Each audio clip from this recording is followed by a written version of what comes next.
บายดี FC เบิร์ดสุขุสควรยินดีต้อนรับเข้าสู่ซองแขกไลฟ์สไตล์มื้อนี้สิพาหล่อบ้านยามแรงๆสิถ่ายคลิปให้แม่เบิ่งเนาะอยู่ลาวเพิ่นอยู่ลาวเพิ่นยังเห็นบ้านอยู่ศรีสะเกษแถวชนบทสิคืออยู่ฝั่งลาวบ่เพิ่นอยากฮู้เนาะก็เลยอยากมาถ่ายคลิปนี้ให้เพิ่นเบิ่งถ่ายเบิ่งยามแรงๆจังซี่แหละช่วงนี้ก็บ่ได้ค่อยอัพคลิปลงหลายมื้อเติมเนาะเพราะว่าบ่ได้ถ่ายคลิปช่วงนี้ติดภารกิจหน่อยนึงผมมีเวลาให้คลิปก็เลยบ่ได้ถ่าย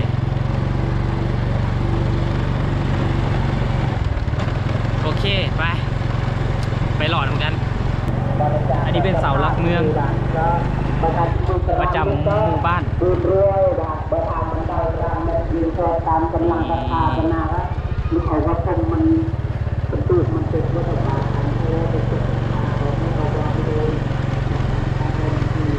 ตามหมู่บ้านก็สิประมาณนี้เนาะ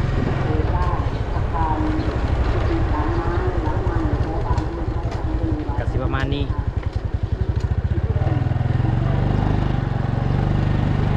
ขับรถเราต้องขับฝั่งนี้บางที่ก็อยากลงน้อยนึงเวลาขับรถ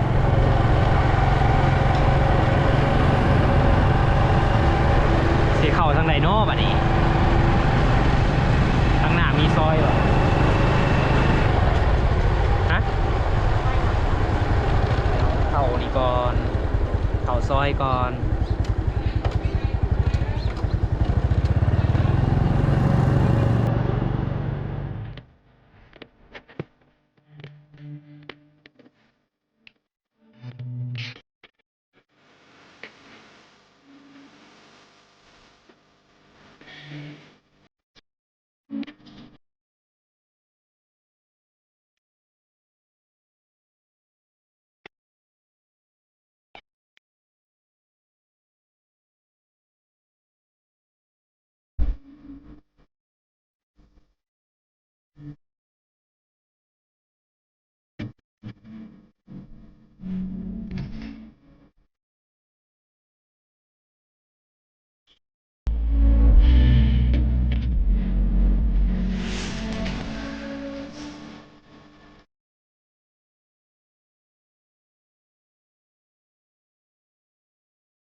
โอเคสำหรับคลิปนี้ขอจบสำนี้เนาะถ้ามักก็อย่าลืมกดไลค์กดแชร์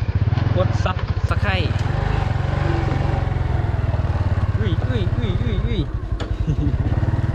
สกาย